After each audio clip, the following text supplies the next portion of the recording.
Hello, everyone. Welcome back to our channel. This is my green card story, and here we talk about everything EB2 petition to get your United States green card. So today, again, this is a second part of our interview with Dr. Escalante, who has been so gracious enough to share his experience petitioning for the United States green card using the EB1A category. Okay, so in the first video, he shared with us how he decided to use EB1A instead of EB2. You can check our channel for that video. But today, the second part is going to be sharing with us how he got an approval and everything that happened afterwards, and he got his green card and became a United States permanent resident. So again, welcome to our channel, Dr. Escalante. It's so good to have you again. Thank you so much, Nikki. Thank you for having me here. You're welcome. So I don't think you need any other introduction, but can you just briefly introduce yourself again? Yeah, sure. Someone that didn't see the first part of the video. Right.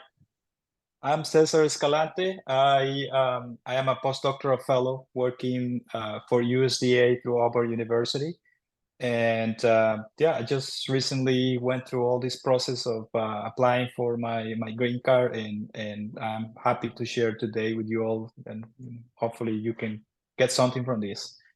Thank you so much.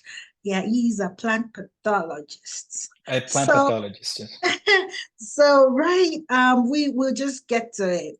So you told us how you decided to apply for EB1A as a postdoctoral fellow, a PhD degree holder, and how you submitted that application and, you know, all the requirements you met that made you fit for that category. Can you now tell us what happened after you submitted? What was it like? Did you hear back in how long, or how was that entire process going from your submission? Yes, so it was very fast. It took 10 days for them to get back to me, and with the approval notice. You know, obviously before that you get a receipt notice, basically. You know, after like about 3 days, you get a notice saying we got your package. You know, we are reviewing it, and then 10 days later, I got an email saying your application has been approved. Okay, I like to ask people that question. How did you feel when you saw that email? What was going on your mind?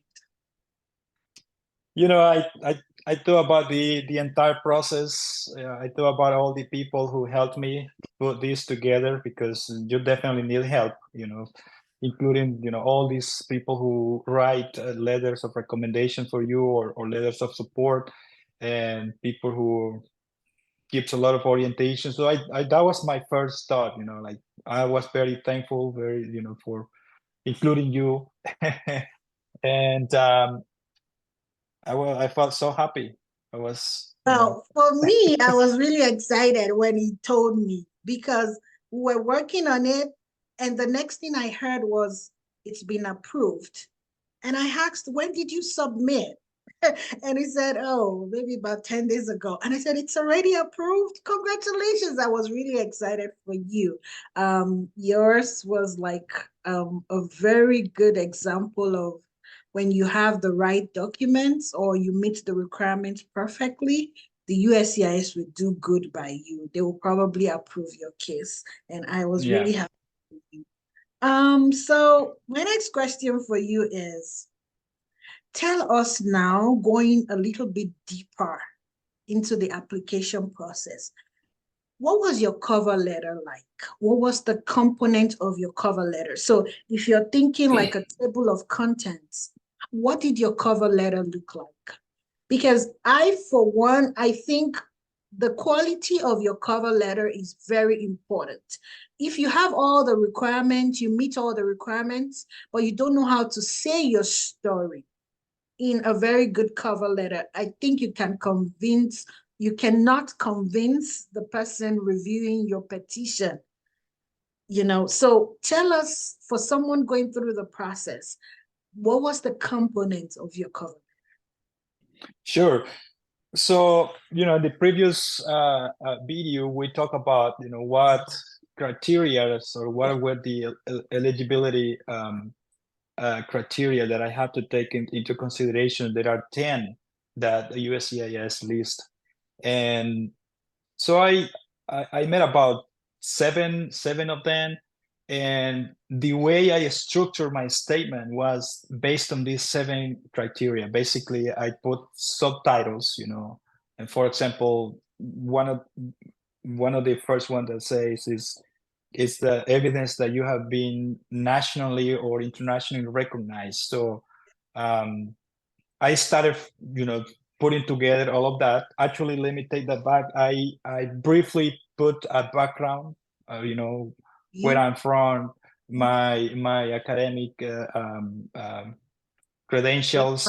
Yeah. Exactly. And then I went down to my recognitions, my publications, and the impact of my publications, and so forth. So basically, I base my statement on the different criteria that I met with based on USCIS.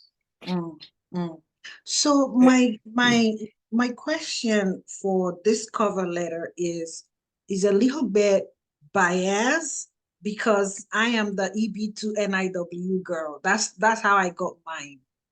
In that cover letter for EB2NIW, there was a lot of emphasis on the national importance of your profession or your proposed endeavor. Is it the same for EB1? Do you have a section where you have to discuss how your profession is of importance to the United States? Did you have to do that? I didn't do that, to be honest. What I did is, in every section, I highlighted the importance of what I am doing here and what is the benefit to the US, and not only US, but globally. So what's been the impact of me being a member, in certain leadership positions in certain organizations, but also what has been the impact of my research, for example, based on my publications, the number of citations that my publication have, the number of views. That's so nice now that you can go to the journal's website and you can see how many times your publications have been downloaded, how many times they have seen your publications. That counts. That's something very important. And so I would say, again, there is not a specific section where I put information about that, but in every section I made sure to highlight all what is the importance of my work here in the US. Yes. This next question, you're going to find it really funny, but I will still ask you. What is one reason you think your case was approved? Yeah, that's funny. Very funny, because for me, I feel like it's an awesome evaluation. So they look at everything. But some people feel like, oh, if you have this thing, they will probably approve your case. So would you say there was one thing that made your case really, really exceptional and got you an approval? I would say there is no one, but I can definitely talk about 2 or 3. And I will say one of them, it's being recognized, having certain number of awards. That's a plus. That's really good. The second one is very important, is in my case, the number of publications and number of times that the publication have been cited or downloaded, or all of that metrics that journals give you today. And a third one, I will say, holding leadership positions. That was something that I think for you. Yes. Exactly. Yes. Yeah. Okay, so this next question, is what some people would be looking to learn in this video. So it is after the approval and you put in your change of status form, the I-485, and maybe your travel parole, you put in that application. What were the other steps that you were required to do? So one of them would be maybe they invited you to come take an interview. Maybe they asked you to come do biometrics. What was the other follow-up step that you had to do after submitting your change of status form? Yes, the biometrics. So I'm not 100% sure, to be honest, but I think the biometrics, I did it after I did the change of status. Yes. So basically, you know, I got the approval notice, then I had to get my medical and vaccination records. Yes. And I submitted that that information with form I-485, which is the change of status. They got that information, sent me a notification saying that I had to go to the USCIS office to get my biometrics. And basically that was it. They didn't ask me to go for an interview. I didn't have an interview. And basically the last step was the biometrics. Okay, so that is interesting. No interview. In 3 months, you became a US green card holder. That is really good and fast. Yeah, that was okay. fast. Yeah, so now the next few questions will be your personal opinion about this entire process. So, and the first question in that category will be anybody who is trying to decide today that, oh, should I do EB1 or should I do EB2 NIW? Self-petitioning, not using a lawyer. What would be your first advice to that person to make their decision? Just go through the USCIS website, read the criteria. What are the eligibility criteria that they put in there? Like you say in the previous video, you have to at least meet 3 of them out of the 10 that they put there. I will say you make sure that you don't only have 3, but at least 50%, you know. And make sure that if you are claiming that you meet this criteria, that you have the evidence to prove that you actually meet this criteria. That's very important, because that's gonna, avoid, getting a notification that they need more information. How do they call that form? That request for further evidence. RFE. Exactly. So RFI, it's RFE, and so you don't want that. So make sure that for every sentence that you put in your statement, for example, describing your criteria or your eligibility, make sure that you have the evidence for that. And I think that's, going back to one of your very first question is the difference between EB2 and EB1 is that in EB1, I feel like when you're putting together your statement, you have to have proof of what you are saying in your statement. Go to the point, but also show the importance of what you are doing, but also to have evidence of what you are saying. And send the evidence, because if you don't send the evidence, then they are going to get back to you. Yeah, I think that is the same as EB2 NIW as well. Everything you claim to be presenting, make sure it's in the package when you eventually, ship it off or send it to the USCIS. Okay, tell us a little about premium processing. What is that? So the premium processing, basically, it's an option that USCIS gives you to speed up your process. Good. You have to pay a fee, an extra fee, which you might have to visit the USCIS website to see what is the what is the most current fee that they are charging. You know, it will be around $2,000 maybe. But it's for every category. For example, for EB1, they say that they will get back to you in, I believe it's 15 days. If they don't get back to you in 15 days, I think they will return the money to you. So I think for EB2 it's 40 days and so forth. Right. You know, every category has certain time that they give you, and it's really good if you can afford it. I think it's a really good option. If you know, that means they can get back to you very quickly. They might say, yeah, I mean, your application unfortunately was not approved. At least you will lose the money, but at least you know your fate. exactly. Or they can tell you, you know, we need more evidence. You know, they can send you an RFE. Yeah. Okay. So can you tell me, and this might be the last question or second to the last question. So what does your card look like now? Do you have a green card? Okay. And do you have a EAD card separately?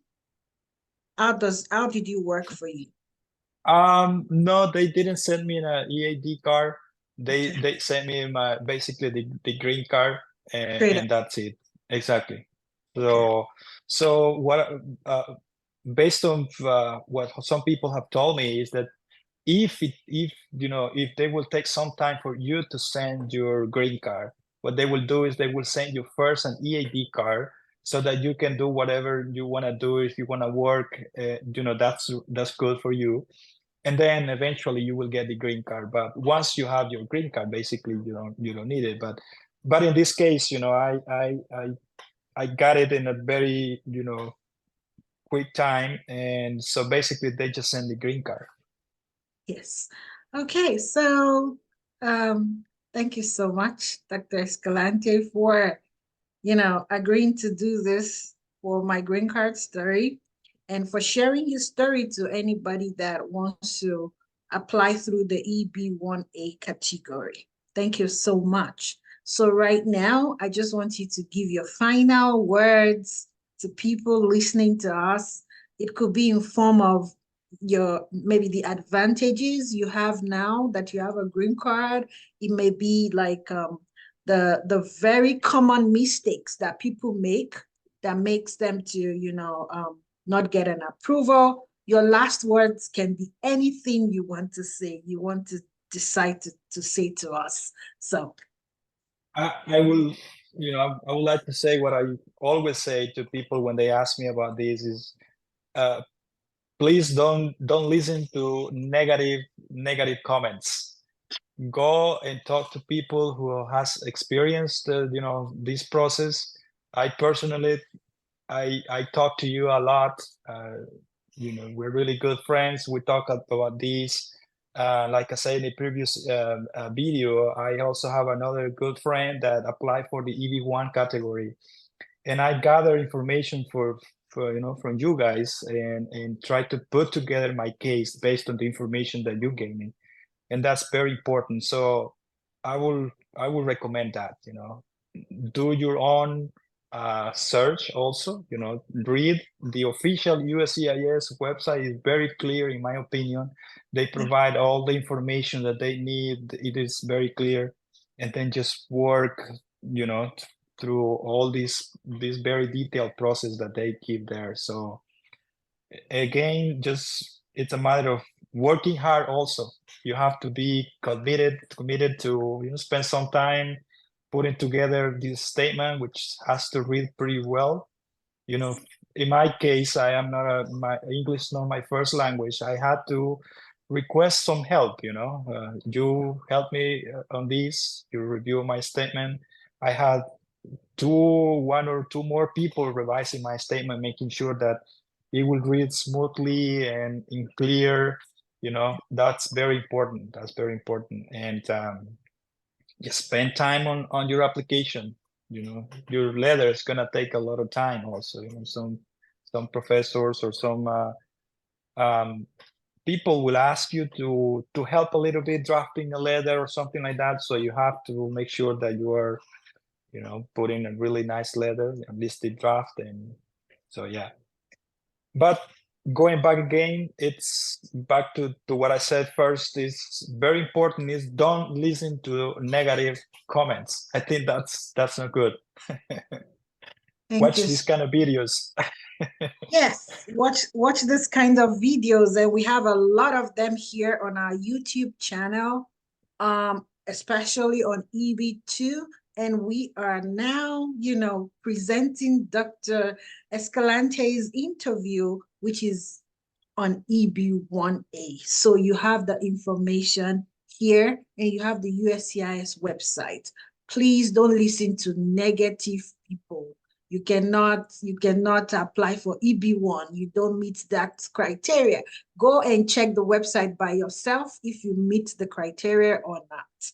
Okay, thank you so much for your last words. They are just right on point. I hope next time when we ask you to come and tell us more about this process, you will be willing to say yes. Of All course. right. Thank All you, right. Nikki, for having me here. And I hope everyone who watched this video will, you know, take something. Thank you all. And don't forget to subscribe to our channel. Visit our website, www.mygreencardstory.com. Here you're going to see all our services and our offerings, how we help people to put together their packages for first-time approval, okay, by the USCIS. So until the next time I see you, bye.